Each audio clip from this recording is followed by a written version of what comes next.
for our guest that we have here today. We have none other than the one and only Mr. Jim Bradfield, who has been in business for a very long time, and he is excited to be here and share his knowledge. So, Mr. Jim Bradfield, welcome to the show, my friend. Thank you very much. I appreciate it. Yeah, it's a pleasure to have you. You know, we built this show just surrounded by individuals who have been in business, as I mentioned earlier, for a very long time. You have gained some knowledge throughout the process of being in business and or helping other business professionals implement some really cool strategies to help drive their business forward. So with that being said, you know, let's showcase a little bit about your knowledge so that our viewers, our folks can get familiar with Jim Bradfield, I'm sorry, and you know that way you can get some audience and start heading your way and whatnot. So with that being said, I know that you have built a great infrastructure for your business in the realm of IT services in that industry. So let's share some particular challenging projects that you've led and how you were able to innovate your approach, and ensure that some of these processes were put into practice effectively. Great. Well, one of the biggest things that I find that's really a necessity in this business, in almost any business, is that y'all work with outside groups outside of your team. You have core people within your team that know what they're doing, but you've got to work with other people that have other expertise. And one of the things that happens, we used to work a lot with NASA and Lockheed Martin in Sunnyvale. And those guys had some new things going on with space challenges. They were looking at a space simulator, and they were trying to figure out how to monitor it and that kind of thing. So they needed to also monitor the spacesuits for the spacewalkers that are going to be out for anything for any biologicals or anything else that would happen to them. So they called on us and said, "Hey, how do we monitor this? You know, we don't have any kind of way to connect to it. We have antennas, but gosh, these antennas are giant, and they're just absolutely huge. They're the biggest things ever, and we can't fit that on the simulator equipment, and we also can't fit it on the spacesuit. What do you do?" So we started brainstorming together with my team, and we pulled in some outside experts. And that's the real key, is to grab people from the outside that you can collaborate with. And the guys from the lab, uh, they were reluctant at first to kind of work with outside teams, but I showed them what we could do. We grabbed a bunch of really prominent PhD kinds of guys, had them develop specialized antennas and specialized systems to be able to monitor these suits and to be able to, work with a small form factor antenna. So as we did that, we had lots and lots of failures, of course, but as we brought that thing in, it turned out that we were able to have a whole new form factor, a whole new development type of antenna. And what that did was that allowed them to integrate with the spacesuit as well as with the space shuttle itself.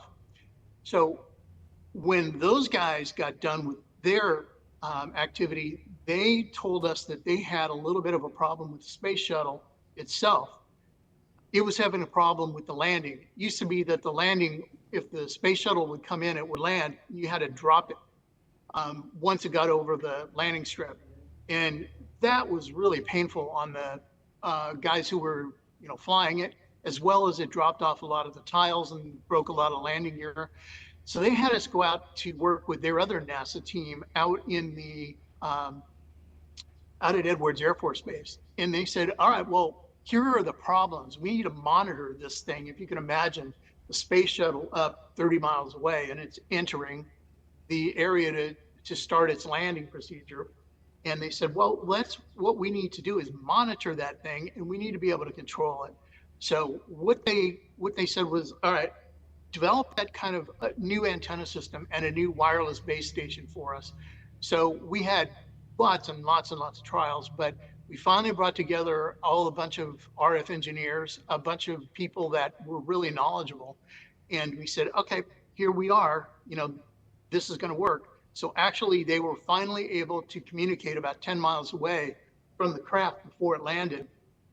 and monitor everything. And they actually fixed the landing gear. So, we were involved in that kind of a process. It's a small piece, but it's a really important piece to make things happen. Well, those guys were co-located in Sunnyvale with Lockheed Martin. And Lockheed Martin said, hey, we're working on this thing called PrePass, which is something that allows truckers who have a transponder to be able to be weighed in motion. They call them weigh in motion stations and PrePass.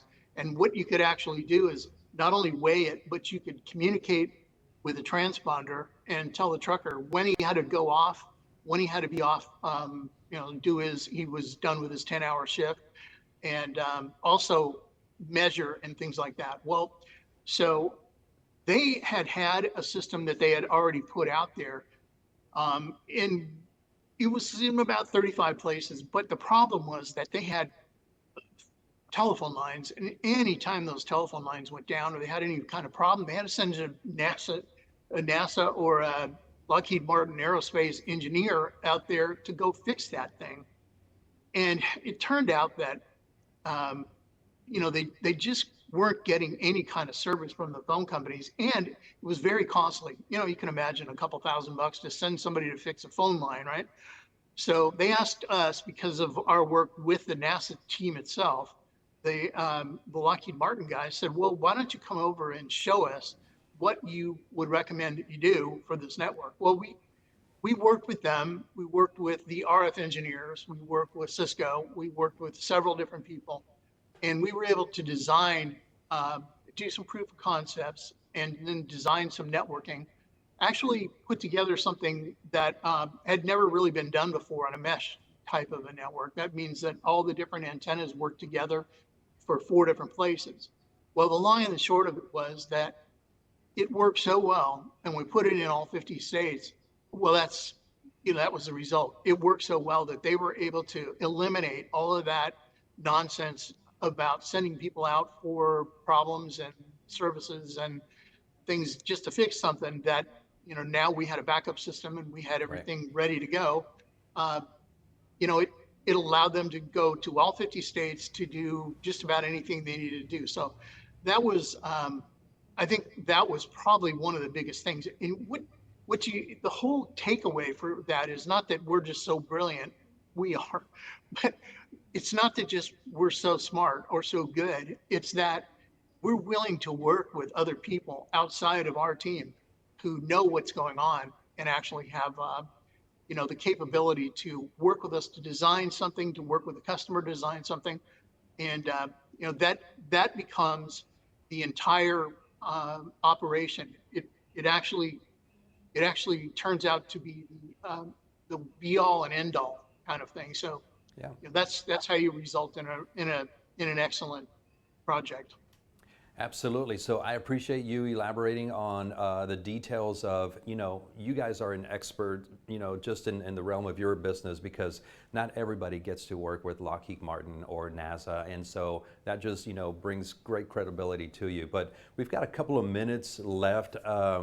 Jim, what I like to do is that prior to getting on this show off screen, you were mentioning a little bit of background from your family that goes back generations in this industry. So, tell us a little bit about that background in just a couple of minutes so that our audience can get a little bit more familiar with the background that your family's had throughout this business.